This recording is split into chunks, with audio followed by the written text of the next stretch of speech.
අද අපි හදන්න යන්නේ අම්පාරේ සුරාජ් මල්ලිගේ බිල්ඩ් එක.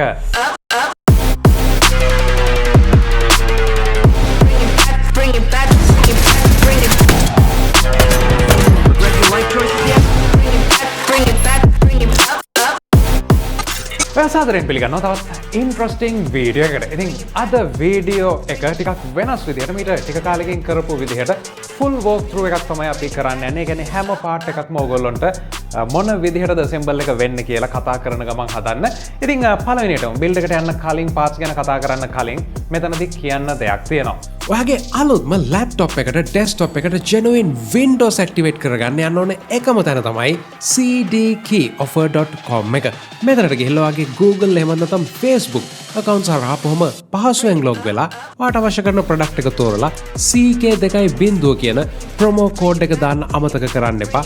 මෙතනදී ඔයාට Windows 11 Pro වලට 125ක discount එකක් ලැබෙනවා. ඒ වගේම ඔයාට Windows 10 සහ Office වැඩ කටයුතු වලට අවශ්‍ය කරන අලුත්ම Office 2019 මෙතනදී CK2.0 promotion code එක හරහා මිලදී ගන්න පුළුවන් discount එකක් එක්ක. ඉතින් keys අවශ්‍යයි නම් cdkeyoffer.com එක පාවිච්චි කරන්න ඔයාටත් ආරාධනා කරනවා. ඉතින් ඒ තමයි සුරාජ් මල්ලි මේ බිල්ඩ් එක හදන්නේ A level ඉවර වෙලා අම්පාරේ ඉඳලා මට කතා කරනවා. මාස මං හිතන්නේ 4ක් විතර ඇති දැන්. ඉතින් එයා කතා කරලා බඩු ටික A level ඉවර වෙන්න කලින් අරන් තියාගන්න ඕනේ කියලා කිව්වා. ඊට පස්සේ සාමාන්‍යයෙන් සිද්ධ වෙන දේ තමයි අපි මෙහෙම මාස 2-3කට කලින් බඩු ටික අරන් තියාගන්න ගියාම ඔයා ෂොප් එකෙන් මේක බිල් කරන දවසේ ඉඳලා වොරන්ටි එක පටන් ගන්නවා වොරන්ටි පීරියඩ් එක. ඉතින් ඔයා පාවිච්චි නොකර ඔයාගේ වොරන්ටි එක ටික කාලයක් යනවා. ඒ වගේම තමයි සමහර විට ඔයා මේ ටික ගන්න හදද්දි මාස 3-4ක් ගිහිල්ලා ප්ලෑන් කරාට පස්සේ මේ දේවල් එකක් තමයි ස්ටොක් එකේ නැති වෙන්න පුළුවන්. සමහරට අලුත් ඒවා ඇවිල්ලා තියෙන්න පුළුවන්. ලංකාවේ අපිට සිද්ධ වෙච්ච දේ තමයි මිල එකපාර වැඩි වෙච්ච එක. ඉතින් මේ හැම දෙයක් එකම සුරාජ් කලින් බඩු ටික පර්චේස් කරගන්නවා. ඉතින් shout out එකක් යනවා MSK computers එකට. අද මේ parts ටික කේසින් එක නැතුව ඉතුරු හැම එකක්ම MSK computers එකෙන් තමයි සුරාජ් අරගෙන සෑහෙන කාලයක් තියලා ඒ වගේම MSK එකෙන් මට මේ ටික ලැබෙන්න සලස්සනවා බිල්ඩ් එක කරන්න. ඉතින් මෙතනදී එයාලගේ වෙබ්සයිට් එකටත් ඔයගොල්ලන්ට ගිහින් බලන්න පුළුවන්. මම link එක පල්ලෙහා දාලා තියෙනවා. මේ හැම දෙයක් එකම සුරාජ් අනිවාර්යයෙන්ම මතක් කරන්න ඕන දෙයක් තමයි අම්පාරේ ඉඳලා මේ විදිහට කතා කරාට පස්සේ A level ඉවර වෙගෙන එද්දි මං හිතන්නේ එයා මට මෙසේජ් එකක් කියවනවා ගම් වතුරට යට වෙලා තියෙන්නේ බිල්ඩ් එක තව ටිකක් කල් යනවා කියලා. ඉතින් සමහර විට මේක ඊට පස්සේ මම අහන දෙයක් තමයි මේක මං දන්නේ නැහැ අපි මේ ගැන ප්‍රවෘත්ති වලටත් මේ ගැන ලොකුවට කතා වුණේ නැහැ නේද කියන එක. ඉතින් අම්පාර මං හිතන්නේ යට වෙන්නම සුරාජ් මල්ලිගේ පැත්ත අනුව මේ ෆුටේජ් ටික බලන්න යට වෙන්නම ගම් වතුර එනවා. ඉතින් තාමත් මම හිතන්නේ බිල්ඩ් එක අපි හදන්න යද්දිත් මම අහපු දෙයක් තමයි තාමත් ඒ කැඩිච්ච පාරවල් ටික හදලා නැහැලු වෙන පාරක් තමයි හදලා තියෙන්නේ කියලා කිව්වා. ඉතින් ලංකාවේ සිද්ධ වෙන දේවල් ඕවා තමයි. කොහොම වෙතත් අපි අද හදන්න යන PC එක සුරාජ් A level ඉවර වෙලා content creation video editing මේ හැම දෙයක්ම කරන්න වගේම games ගහන්නත් එක්ක තමයි ඉතින් A level ඉවරයි. ඊට පස්සේ ටිකක් relax එකේ ඉන්න තමයි මේ build එක හදන්නේ. ඉතින් අපි බලමු parts ටික ගැන කතා කරද්දී අපේ processor එක මෙතනදී මේක AMD system එකක්. ඉතින් AMD 5700X processor එක තමයි අපි මෙතනදී පාවිච්චි කරන්නේ. cores 8ක් threads 16ක් තියෙන system එකක් විදිහට. ඉතින් මෙතනදී 2024 කියලා කියන්නේ අපිට 2023 Ryzen 7000 series එක ආවා. ඉතින් Ryzen 7000 series එක AMD සමාගමේ ඇත්තරම products විදිහට ගත්තොත් අපිට product එකේ life span එක සෑහෙන ලොකුයි. මම පාවිච්චි කරන්නේ Nanotech එකෙන් මට දීපු Ryzen 7 3700X එක 2024 වෙද්දී කිසිම ප්‍රශ්නයක් නැහැ මගේ workload එකට. ඒ වගේම තාමත් motherboards හැම දෙයක්ම compatibility list එකේ තියෙනවා. අලුත්ම 550 board එකක් වුණත් මගේ system එකට දාන්න පුළුවන්. ඉතින් AMD system එකක් ගන්නවද නැද්ද කියන එක ඔයා තීරණය කරන්න. Intel AMD දෙකම හොඳයි. හැබැයි AMD වල අපිට තියෙන දෙයක් තමයි Ryzen 7000 ආවත් 5700X එකක් කියලා කියන්නේ තාම අර performance එක double triple වෙලා ගිහිල්ලා නැහැ. හැබැයි ලොකු වෙනසක් වුණා. ඒ තමයි මේ තියෙන AM4 socket එක සම්පූර්ණයෙන්ම වෙනස් වෙනවා AM5 වලට 7000 series එකත් එක්ක. ඉතින් මේ අවුරුද්දේ අපිට mainstream processors විදිහට 9000 series එකත් එන්න තියෙනවා. ඉතින් තව මාසයක් දෙකක් ඇතුළත ඒකත් එන්න පුළුවන්. ඉතින් 5700 8 core 16 thread video rendering production මේ හැම දෙයකටම පාවිච්චි කරන්න පුළුවන් දෙයක්. ගොඩක් දෙනෙක් හිතන දෙයක් තමයි සාමාන්‍යයෙන් i7 එකක් නැත්නම් Ryzen 9 එකක් අපිට තියෙන්න ඕනේ හොඳම වැඩ කරන්න කියලා. එහෙම නැහැ.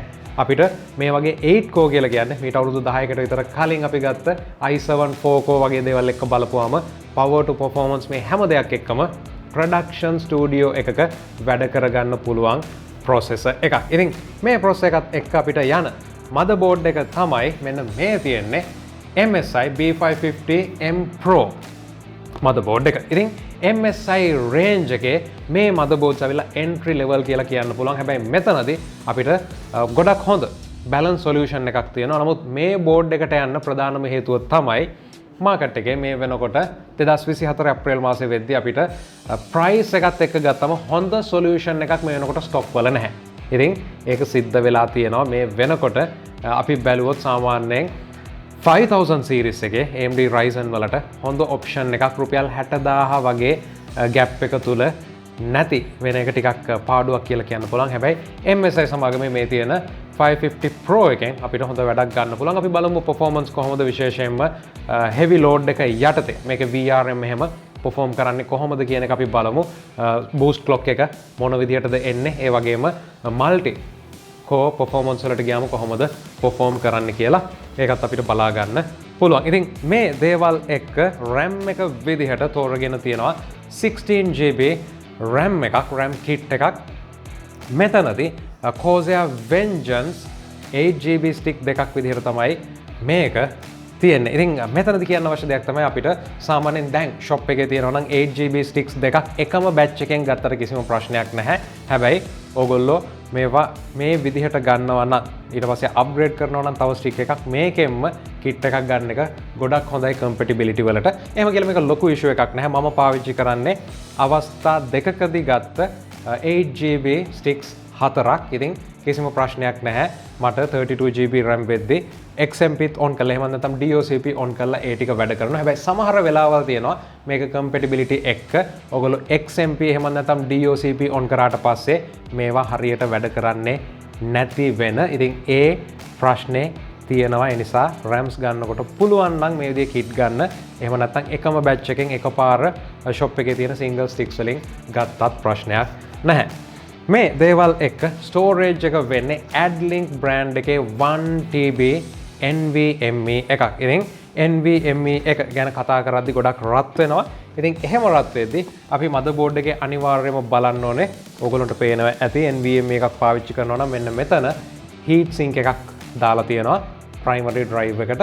ඉතින් මෙහෙම එකක් තියෙනවා නම් ඒක සෑහෙනම වැදගත් වෙනවා NVMe එක cool කරගන්න. මොකද hard එකකට වඩා NVMe එකක් power draw එක වැඩි. ඒ වැඩි වෙන power draw එකත් එක්ක මේක සෑහෙන රත් වෙන නිසා cool එකේ තියෙන එක lifetime එක වැඩි කරගන්න වැදගත් වෙනවා. ඉතින් එහෙමනම් මේ system එක cool කරගන්න සුරජ් තෝරගෙන තියෙනවා Cooler Master Liquid 360L cool එකක්. ඉතින් 8 core 16 thread system එකක් විදිහට මෙතනදී අපිට 360 240 එකක් උනත් ප්‍රමාණවත්. මොකද AMD වල ලොකු power draw එකක් වොට් 300ක විතර power draw එකක් නැති නිසා. ඊට පස්සේ graphic card එකට එනවා. ඉතින් graphic card එක විදිහට MSI brand එකේ Ventus 2X එක තමයි තෝරගෙන තියෙන්නේ. ඉතින් MSI brand එකේ මම reviews කරලා තියෙනවා. ඔයගොල්ලෝට පැහැදිලි කරලා තියෙනවා එතනදී Ventus කියලා කියන්නේ entry level graphic card එක. ඊට පස්සේ Gaming X Supreme මේ විදිහට categories තියෙනවා. ඉතින් budget එකත් එක්ක යද්දී අපිට Ventus graphic card එකක් ගන්න පුළුවන්. අර 1650 වගේ card වල අපිට දැක ගන්න ලැබිච්ච දෙයක් තමයි Ventus වල build quality එක ටිකක් විතර. විශේෂයෙන්ම heat sink සමහර තැන්වලදී අවශ්‍ය කරන තැන්වලට ගෑවෙන්නේ නැති ප්‍රශ්නයක් තිබ්බා. ඉතින් ඒ ප්‍රශ්න කිසිම දෙයක් නැතුව අපිට ගොඩක් හොඳ 2 fan design එකක් මෙතනදී තියෙනවා. මේ දේවල් එක්ක අපේ system එක power up කරන්න අපි පාවිච්චි කරන්නේ Silverstone 700 watt 80 plus gold power supply එකක්. ඉතින් මෙතනදී මම මේ 80 plus කතන්දරේ gold මොකද්ද මේ හැම දෙයක් ගැනම ඕගොල්ලන්ට කතා කරලා තියෙනවා. වෙනම වීඩියෝ එකක් තියෙනවා link එක උඩ දැන් ඇති. ඒ වගේම තමයි අපේ PC Guide LK hardware course එකට ඕගොල්ලෝ ආවොත් එතනදී අපි මේ ගැන සම්පූර්ණයෙන්ම කතා කරනවා, පැහැදිලි කරනවා. ඉතින් විශේෂයෙන්ම ඔයාගේම computer එක assemble කරගන්න, ඒ වගේම computer එක service කරගන්න, ඒ වගේම ඔයාගේම repair වගේ පටන් ගන්න ඉන්නවා නම් එහෙමත් නැත්නම් ජොබ් එකක් හොයනවා නම් විශේෂයෙන්ම ඒ හැම දෙයකටම අපේ PC Guide LK hardware boot camp එකටත් ඔයගොල්ලන්ට එන්න පුළුවන් කියන එක මතක් කරනවා. ඉතින් ඒකේ විස්තර පල්ලෙහා description එකේ දාලා තියෙනවා. ඉතින් මේ හැම දෙයක් එක්කම මම වැඩි කැමති නැති දෙයක් මෙතනදී include වෙලා තියෙනවා. ඒ තමයි RGB extension cables. ඉතින් මේ extension cables වලින් සිද්ධ වෙන්නේ ලස්සන සහ තව පොඩි රිස්ක් එකක් හඳුන්වා දීම විතරයි කියන එක අනිවාර්යයෙන්ම කියන්න ඕනේ. ඉතින් කට්ටිය ලස්සනට ආසයි. ඉතින් සුරජ් එයාගේ බිල්ඩ් එකට කේසින් එක තෝරගත්තෙත් මේ විදිහටම කැබිනට් එකක් විශේෂයෙන්ම ග්ලාස් දෙපැත්තෙම තියෙන. ඉතින් මෙතනදී මේ හරහා සිද්ධ වෙන extension cables හරහා අපිට බොහොම සරලවම අපේ power cable එක power supply එකේ ඉඳලා එන cable එක මෙන්න මේ විදිහට පොඩ්ඩක් lighting එක මෙතනදී වැඩ කරනවා. ඉතින් මෙතනදී performance වලට මොකුත් වෙන්නේ නැහැ. මෙන්න මේ විදිහේ පුංචි RGB කෑල්ලක් තමයි ඉස්සරහට එන්නේ. මේක කොච්චර දුරට සාර්ථකද කියන එක මම දන්නේ නැහැ. හැබැයි කාලයක් යද්දී වගේ කේසින් එක ඇතුලේ දේවල් ටිකක් ඉඩ මදි වෙන්න සමහරට හේතුවක් වෙන්න පුළුවන්. සමහරට short circuits හොඳ quality එකේ ඒවා නැත්තම් short circuit වෙන්න පුළුවන්. මේකෙන් යන්නේ සෑහෙන ලොකු power එකක් නිසා. ඉතින් මේ වගේ දේවල් ගන්නකොට අනිවාර්යයෙන්ම ටිකක් බලන්න. ඉතින් ඔයගොල්ලෝ දන්නවා පෞද්ගලිකව මම මේ වගේ දේවල් වලට විශේෂයෙන්ම RGB වලට කැමති නැහැ. නමුත් ඒකට කැමති කෙනෙක් විදිහට ඔන්න සුරාජ්ගේ බිල්ඩ් එකට අපි මේකෙන් දෙකක් පාවිච්චි කරලා අපි බලමු මොන විදිහටද අපිට මේක 24 පින් එකක් සහ තව එකක් කියලා තියෙනවා. අපි බලමු මොන විදිහටද මේක පාවිච්චි කරන්න පුළුවන් කියලා. ඉතින් ගොඩක් දෙනෙක් අහන දෙයක් තමයි PC builds වලදී මේ builds වල විශේෂයෙන්ම backup එකක් ඕනේ. ඒකට UPS එකක් power backup එකක් විදිහට පාවිච්චි කරන්නේ නැද්ද කියන එක. ඉතින් මෙන්න ගොඩක් system වල මම හදන UPS එකක් පාවිච්චි වෙනවා. ඒක පෙන්වන්නේ නැහැ වීඩියෝ එකේ. මෙන්න සුරාජ්ගේ UPS එක. ඉතින් brand එක මෙතනදී ProLink තියෙන්නේ. ඉතින් ඕනම brand එකක UPS එකක් ප්‍රශ්නයක් නැහැ. DCP තියෙනවා, ProLink තියෙනවා.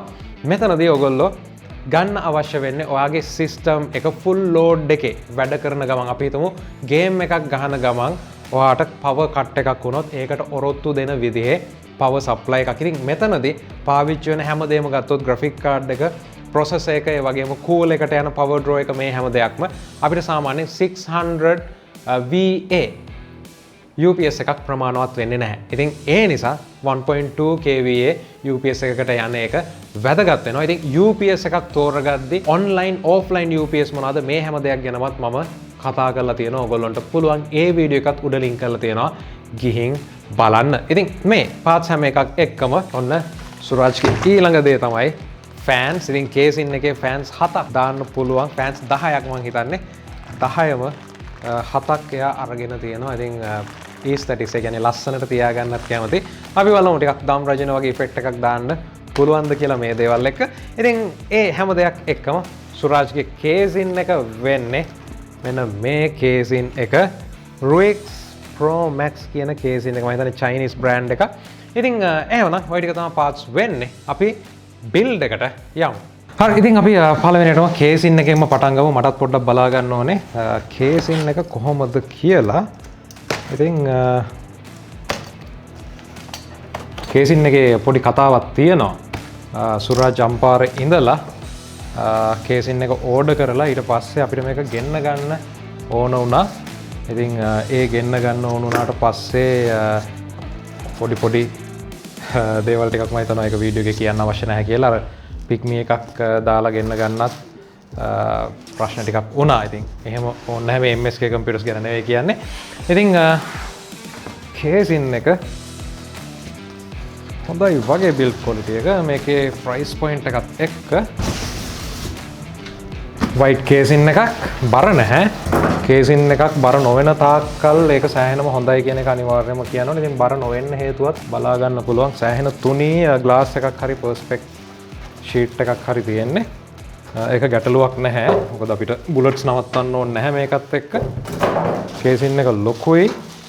අපිට එයාර් ෆ්ලෝ එක විදිහට ගත්තොත් ඇතුලේ සෙට් එකක්ම තියෙනවා පල්ලෙහෙන් උඩට එන්න. ඒ වගේම උඩ අපිට තියෙනවා මෙතනින් එළියට යන්න. එතකොට අපිට එයාර් ෆ්ලෝ එක මෙතනින් ඇතුලට මෙතනින් එළියට ෆෑන්ස් හතරක් දාන්න පුළුවන් මම හිතන්නේ. ඊට පස්සේ ලික්විඩ් කූල් එක අතනට යනවා. ඉතින් in out විදිහට තමයි මෙතන තියන්නේ.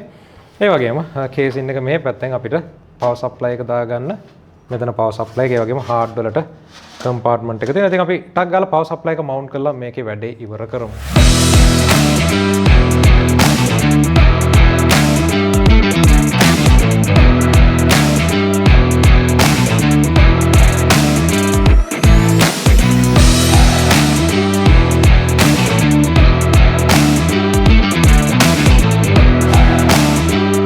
Power supply එක fully modular power supply එකක් 80 plus gold 700 watt. ඉතින් ET780 plus gold Silverstone brand එකේ මෙතනදී කියන්න ඕන දෙයක් තියෙනවා. ඒ තමයි අපි සාමාන්‍යයෙන් මේ වගේ full modular power supply එකක් ගන්නෙ අපිට ඕන කරන connectors ටික මෙතනදී connect කරලා ඒ connection එක ගන්න. හැබැයි වෙන දෙයක් තමයි practically ඕගොල්ලෝ මේ box ඔක්කොම ටික පරිස්සමෙන් තියාගෙන ඉන්නේ නැත්තම් සහ තියාගෙන හිටියත් අපි මේක connect කරලා system එක ඔක්කොම fix කරාට පස්සේ ඔන්න පස්සේ කාලෙක අප්ග්‍රේඩ් එකක් කරන්න යද්දි මේ කේබල් හොයාගෙන මේවා ගලවලා ගහන්න අවශ්‍ය වෙනවා. දැන් මෙතනදී නම් කිසිම ප්‍රශ්නයක් නැහැ. අපිට බොහොම සරලව මෙතන තියෙන්නේ කේබල් එකක් ප්ලග් කරන්න පුළුවන්. හැබැයි අපේ සාමාන්‍ය පවර් සප්ලයි වල යටට ගිහිල්ලා මේ කේබල් ගහන්න බෑ. සම්පූර්ණ පවර් සප්ලයි එක ගලවන්න ඕනේ. ඉතින් එතනදී මේ වගේ වැඩි එළියට පේන්නේ නැති අපිට කේබල් ටික මේක ඇතුලේ තියන්න පුළුවන්. කේසින් එකක් නම් අනිවාර්යයෙන්ම මම කරන දෙයක් තමයි ඔක්කොම ටික කනෙක්ට් කරන එක.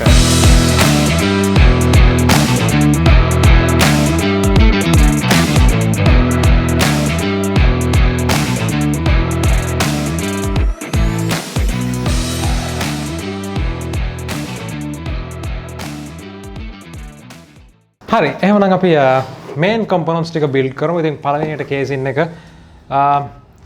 පවර් සප්ලයි එක දාලා තියාගත්තට පස්සේ සෑහෙන ලේසි. ඉතින් මෙතනදී ඔන්න අපිට තියෙන අපේ AMD 5700X එක F වගේම අපේ මදර්බෝඩ් එක. ඉතින් මෙතනදී බොහොම පුංචි ෆෝම් ෆැක්ටර් එකක් තියෙන. ගොඩක් දෙනෙකුට මේ වගේ මදර්බෝඩ් එකක් ඇති.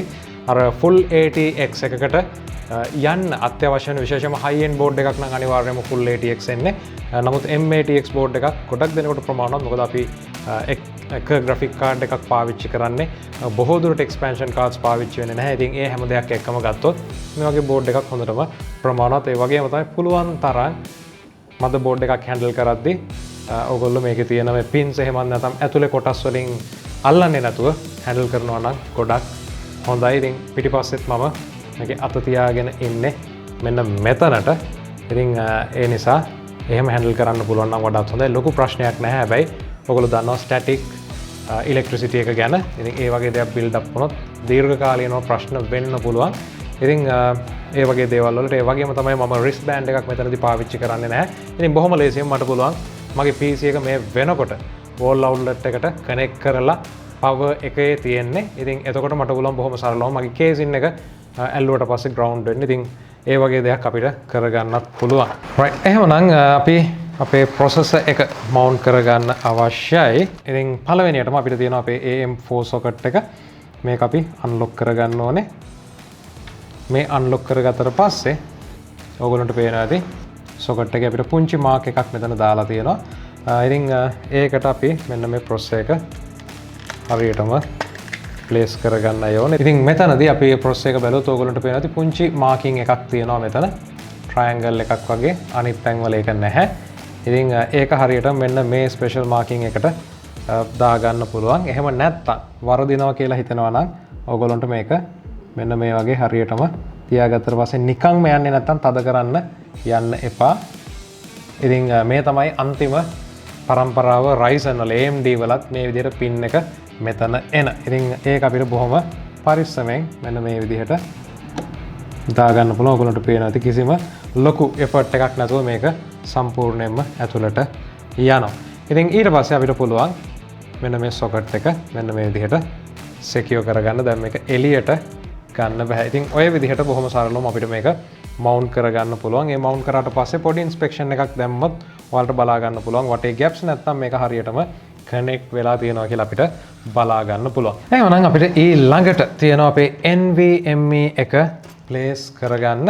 ඉතින් පළවෙනියටම මෙතනදී අපේ main NVMe drive එකක් තියෙනවා නම් motherboard එකේ එක drive එකකට හරිය මේ විදිහට heat sink එකක් තියෙන එක වැදගත් වෙනවා. ඉතින් මේ තියෙන heat sink එකක් මේක නිකම්ම metal part එකක්. ඒ වගේම පිටිපස්සේ අපිට තියෙනවා මෙන්න මේ thermal pad එක. ඉතින් මෙතනදී අපි පාවිච්චි කරනවා AdLink 1TB drive එකක්. මේ drive එක අපිට මේ වෙනකොට 1TB කියලා කියන්නේ ලොකු මුදලක් නෙවෙයි. ඉස්සර 256GB drive එකක් 128GB drive එකකුත් සෑහෙන ගාණක් වුණා. හැබැයි දැන් විශේෂයෙන්ම mass production වලට එනවත් එක්කම 1TB drive එක ලොකු ප්‍රශ්නයක් නැහැ. ඉතින් සමහර කට්ටිය මේකේ තියෙන මේ ස්ටිකර් එක peel off කරනවා. එහෙම කරන්න අවශ්‍යතාවයක් නැහැ. මොකද ලොකු ප්‍රශ්නයක් වෙන්නේ නැහැ එතනදී. ඉතින් ඔයගොල්ලෝ ඇත්තටම බැලුවොත් මෙතනදී එක chip එකක් වගේ තමයි මේ 1TB එකට ඇතුලේ තියෙන්නේ. control එකයි ඊට පස්සේ chip එක. ඉතින් තාක්ෂණයේ සෑහෙන දියුණු වෙලා තියෙනවා. ඉස්සර නම් අපිට 1TB එහෙම නැත්නම් ඒකේ capacity එක වැඩි වෙද්දි chips ගන්න වැඩි. මෙතන මම හිතන්නේ 512 SSD දෙකක් එහෙම නැත්නම් chips දෙකක් නැන් දෙකක් තමයි තියෙන control unit එකත් එක්ක. ඉතින් මේක අපි place කරගමු. අපිට මේක මෙන්න මේ විදිහට fix කරගන්න පුළුවන්. ඉතින් ඊට පස්සේ අපිට පුළුවන් මෙන්න මේ thermal pad එකේ තියෙන cover එක ගලවලා මෙතනට fix කරගන්න.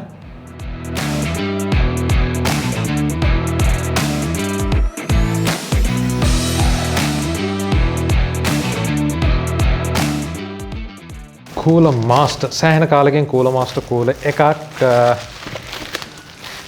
පාවිච්චි කරන්න. ඉස්සර build වලට පාවිච්චි කරා. හැබැයි ඊට පස්සේ තවත් ගොඩක් coolers ආව market එකට, විශේෂයෙන්ම liquid පැත්තේ.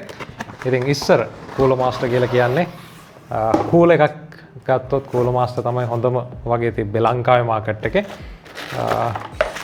mounts එන ගොඩක් අපිට තියෙනවා. ඒ වගේම cool එක තියෙනවා. right.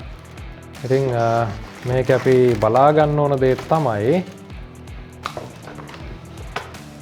කූල් එකේ මෙන්න මේ කෑල්ල හරවන්න පුළුවන්ද කියලා. බෑ, හරවන්න බෑ.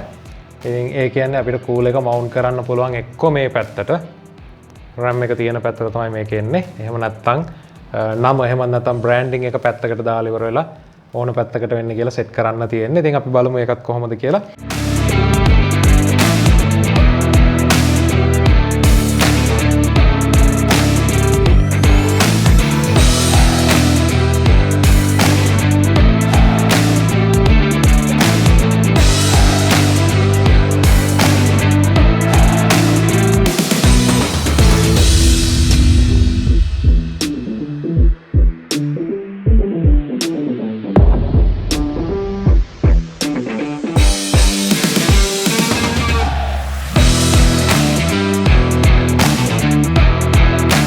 ඉතින් මදර්බෝඩ් එක අපි secure කරගත්තා. මේක full ATX වුණා නම් එහෙම මෙතනට වෙනකම්ම එනවා. ඉතින් ගැටලුවක් නැහැ අපිට අවශ්‍යතාවයක් තියෙනවා නම්. නමුත් මේ වගේ ටිකක් ඉඩ තියෙන එක wire manage කරගන්න, cables ගේන්න මේ හැම දෙයකටම අපිට වැදගත් වෙනවා. ඉතින් ඊළඟට අපිට තියෙනවා 24 pin එක. ඒ හැම දෙයක්ම connect කරගන්න. මම හිතන්නේ අපි cool එකට යන්න කලින් ඒ connections ටික ටක් ගාලා දාගමු.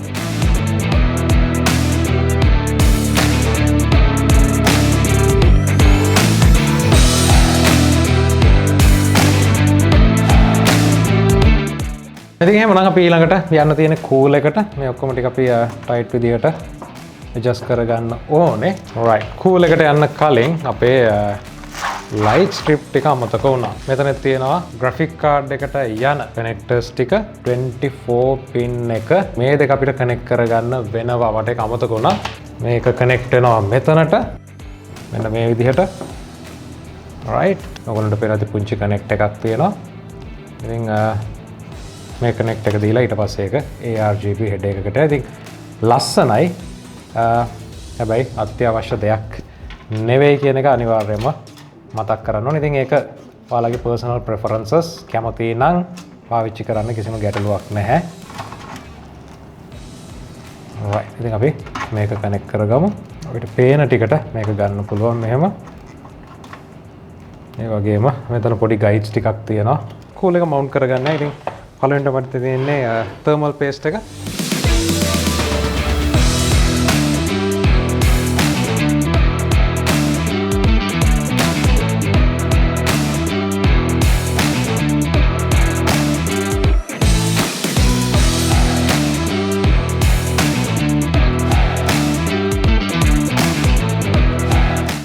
සෑහෙනම ඝනකම thermal paste එකක් වගේ අපිට තියෙන්නේ කූල මාස්ට් එක. ඉතින් ටිකක් ඝනකම ඕනවට වඩා නෙමෙයි සාමාන්‍ය ප්‍රමාණයකට වැඩි වෙනවා කියන්නේ හොඳයි. සමහර තර්මල් පේස්ට් තියෙනවා නිකන් වතුර වගේ ඒක හරියන්නේ නැහැ. ඉතින් මේකෙදි අපිට තට්ටුවක් ලාවට ගා ගන්නවා හිතන්නේ ටූල් එකට ඇලෙනවා. right ඉතින් මේක ටිකක් ඝනකම වැඩි. අපි බලමු කොහොමද ටෙම්ප්ස් කියලා. ඉතින් අපි කූල් එක මවුන්ට් කරලා එක සැරයක් ගලවලා බලමු කොහොමද රිසල්ට් එක කියලා. හරියට මවුන්ට් වෙනවද? තර්මල් පේස්ට් එක හරියටම ස්ප්‍රෙඩ් වෙනවද කියලා. නැත්නම් අපිට වෙන තර්මල් පේස්ට් එකක් දාගන්න එක ඇඟට ගුණයි. right අපි හොඳටම ටයිට් කරගෙන තියෙන්නේ. ඉතින් ටක් ගාලා අපි ගලවලා බලමු කොහොම ඉෆෙක්ට් එකක්ද තියෙන්නේ තර්මල් පේස්ට් එකේ කියලා. හරියටම වැදිලා තියෙනවද කියලා. මොකද මැතට ගිහිල්ලා ඒක බලනවට වඩා අපිට මේ වගේ සිටුේෂන් එකකදී මෙහෙම බලා ගන්න එක ලේසි. ඔව් මෙතන ලොකු ප්‍රෙෂර් එකක් තියෙනවා ගලව ගන්න. කිසිම ගැටලුවක් නැහැ. හොඳ ස්ප්‍රෙඩ් එකක් ගිහිල්ලා තියෙනවා. ඉතින් පොඩි මිස් වෙච්ච ප්ලේස් ටිකක් තියෙනවා. අපි ටික ඊවන් අවුට් කරලම අපිට වැඩේ පටන් ගන්න පුළුවන්. ඉතින් ටිකක් ක්වොලිටි තර්මල් පේස්ට් උනාම මේ වගේ තියෙනවා.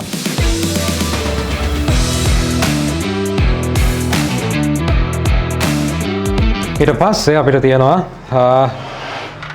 ලික්විඩ් කූල් එක මවුන්ට් කරගන්න. ඉතින් මේක අපිට මෙන්න මේ විදිහට තමයි දාන්න වෙන්නේ. ඔව් අපිට මේ විදිහට දාන්න වෙන්නේ. පල්ලෙහාට දැම්මොත් අපිට ග්‍රැෆික් කාඩ් එකට ප්‍රශ්නයක් එනවා ඉස්සරහට. ඒ නිසා අපිට මේක මෙන්න මේ විදිහේ කන්ෆිගරේෂන් එකකට ප්ලේස් කරගමු. ඒතර අපිට ෆෑන්ස් තුන එන්නේ මේ පැත්තට.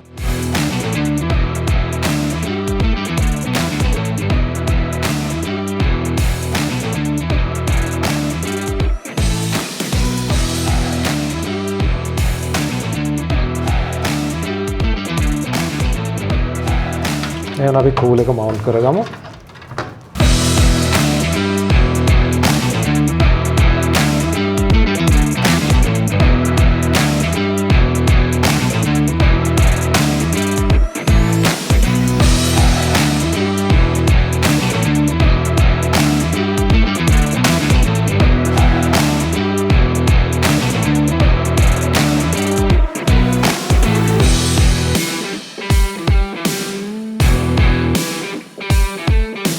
හරි ඉතින් අපිට දැන් තියෙන්නේ අපේ ග්‍රැෆික් කාඩ් එක දාගන්න එක.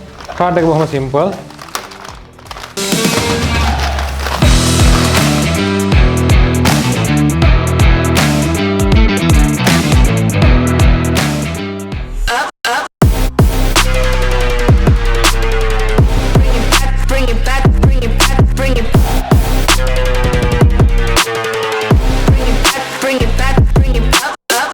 ඔන්න එහෙමනම් සුරාජ්ගේ බිල්ඩ් එක හදලා ඉවරයි. ඉතින් මේන් කම්පොනන්ට්ස් ටික මෙතනට දාගන්න ලොකු ප්‍රශ්නයක් උනේ නැහැ. ටිකක් කොම්ප්ලිකේට් උනේ ෆෑන්ස් ටික කනෙක්ට් කරගන්න එක. ඒ වගේම එතනට ARGB කනෙක්ටර්ස් දෙන එක. ඉතින් ඔයගොල්ලන්ට මෙතනදී බලා ගන්න පුළුවන් කේසින් එකේ අපි ෆෑන්ස් තුනක් පල්ලෙහෙන් දාලා තියෙනවා ඉන්ටේක් එක විදිහට. ඒ වගේම මෙතනින් එක්සෝස්ට් එකක්, ඒ වගේම ෆෑන්ස් තුනක් එක්සෝස්ට් විදිහට සහ තව ෆෑන්ස් තුනක් රේඩියේටර් එකෙන් එළියට යන විදිහට තියෙන. ඉතින් මෙතනදී අපිට පහලින් තමයි ඉන්ටේක් එකක් තියෙන්නේ ප්‍රධානවම.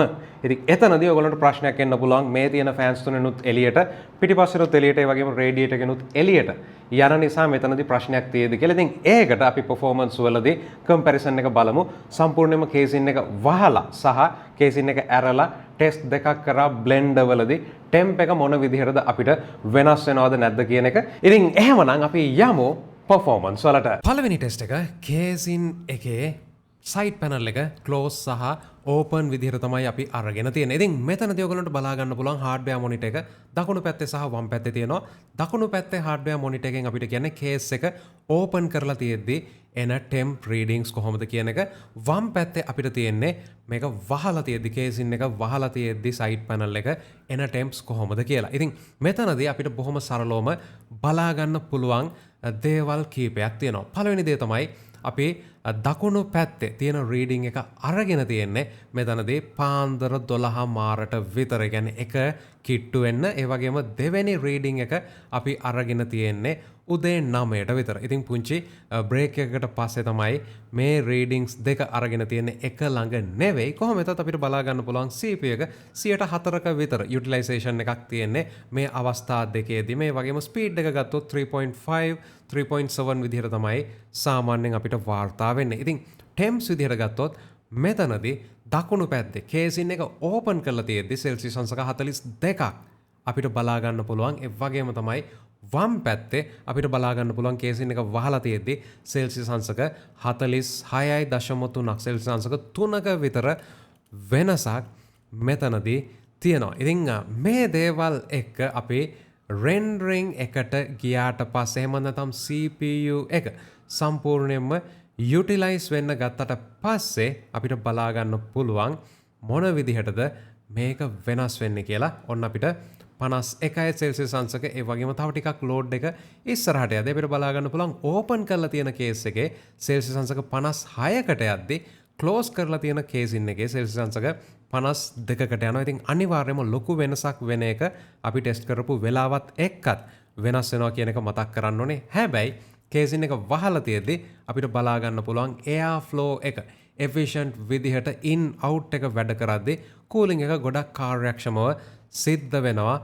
මෙතනදී අනිවාර්යයෙන්ම එකම වෙලාවෙ මේක ටෙස්ට් කරොත් ෆ්ලැප් එක ඕපන් කරලා සහ ක්ලෝස් කරලා අපිට අඩුම තරමේ සෙල්සියස් අංශක 1ක 2ක හරි වෙනසක් බලා ගන්න අනිවාර්යයෙන්ම පුළුවන් වෙනවා. ඊට පස්සේ අපි ටෙස්ට් කරා ගේම්ස් දෙකක්. ඉතින් ස්පයිඩර්මෑන් very high settings යටතේ අපි මෙතනදී ප්ලේ කරලා බැලුවා. ඔයගලන්ට බලා ගන්න පුළුවන් CPU GPU යුටිලයිසේෂන් එක කොහොමද, ටෙම්ප්ස් කොහොමද කියලා. CPU එකේ ටෙම්ප් එක 50ක් වගේ තියෙන. ඒ වගේම ෆුල් ලෝඩ් එකේ CPU එක සහ GPU එක 100%ක් ලෝඩ් වෙද්දී 98ක් පාවිච්චි වෙද්දී ටෙම්ප් එක සෙල්සියස් අංශක 70ක් වගේ යන්නේ. ඉතින් කේසින් එක ඇතුලේ සිද්ධ වෙන එයා ෆ්ලෝ එක අවුල් නම් මේක මීට වඩා වැඩි වෙනවා. මේ තියෙන normal temps බොහොම normal temps GPU එක 100%ක් යුටිලයිස් වෙද්දී. ඒ වගේම තමයි ෆ්‍රේම් රේට් එක විදිහට ගත්තොත් අපිට ෆ්‍රේම්ස් 100කට වඩා කිසිම ප්‍රශ්නයක් නැතුව ගන්න පුළුවන්. Love you. Love you too. This is gonna hurt.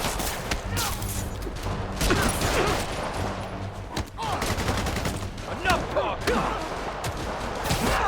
Keep away from his web. He's getting weaker now. It's the end for you. Lock them in.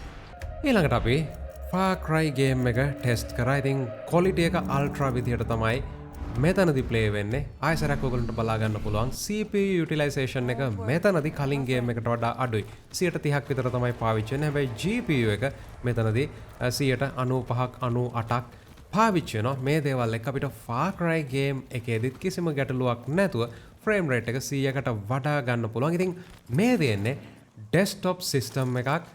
desktop level cooling, හොඳම cooling, airflow මේ හැම දෙයක් එක්කම අපිට කිසිම ප්‍රශ්නයක් නැතුව මේ වගේ හොඳ performance එකක් මේ system එකෙන් ගන්න පුළුවන්. Clara. There's reinforcements closing in on your position.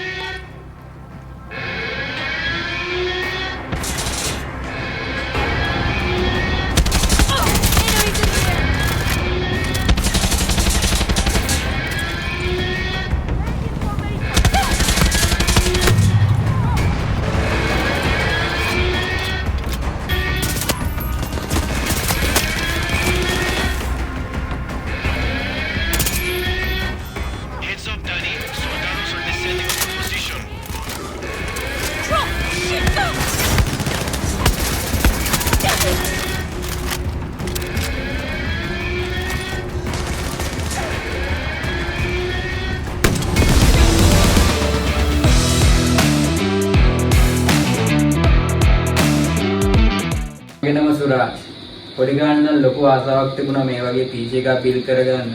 මම කලින් යූස් කරේ i7 4Gen ලැප්ටොප් එකක්. ඒ ලැප්ටොප් එකේ තිබුණ ස්පෙක් වලට සහ මම යූස් කරපු ඇප්ස් වලට මට ගොඩක් අමාරු වුණා latest version යූස් කරන්න. අලුත්ම එන අප්ඩේට් උත් එක්ක ඇප් රන් කරගන්න හිතා ගන්නවත් බැරි වුණා 4Gen නිසා. ඊට පස්සේ මම කල්පනා කරා PC එකක් බිල්ඩ් කරනවා කියලා. මගේ ලොකු ටීම් එකක් ඒක. ඒ වෙලාවේ තමයි මම නිදර්ශන අයව කන්ටැක්ට් කරගත්තේ. මම A levels කරන ගමන් තමයි හිටියේ කොටේෂන්ස් හදලා ඒ අවශ්‍ය වැඩ ටික කරා. ඒත් එක්කම ආව පොඩි ප්‍රශ්න වගේ සහ රටේ වැට් ප්‍රශ්න නිසා මට පාස් ටික ගන්න බැරි වුණා. ලොකු ගණන් වලින් කම්පියුටර් පාර්ට්ස් ගණන් ගියා. විශේෂයෙන් මතක් කරනවා මිස්ටර් මනුක MSK කම්පියුටර්ස් එකේ මට ලොකු හෙල්ප් එකක් දුන්නා මගේ පාස් ටික මට වෙන් කරලා තියාගන්න මගේ බජට් එක සෙට් වෙනකම්. දැන් මම මගේ පාස් ටික ඔක්කොම වෙන් කරගත්තා. ඊට පස්සේ මම ප්‍රදර්ශනයත් එක්ක එකතු වෙලා මගේ PC බිල් එක කරගත්තා. මට ඇත්තටම ගොඩක් සතුටුයි දැන් මේ වගේ PC එකක් යූස් කරන්න ලැබුණේ ගැන. දැන් කිසිම ප්‍රශ්නයක් නැතුව අලුත්ම අප්ඩේට්ස් version එක මම යූස් කරනවා සහ ගේම්ස් ඕන එකක් මට යූස් කරන්න පුළුවන්. ඇත්තටම ගොඩක් සතුටු වෙනවා මගේ PC එක ගැන. ඉතින් එහෙමනම් මේ වගේ වීඩියෝස් දිගටම අරගෙන ඉනවා. subscribe කරලා නැත්නම් subscribe කරන්න. හම්බෙමු තවත් වීඩියෝ එකකින්.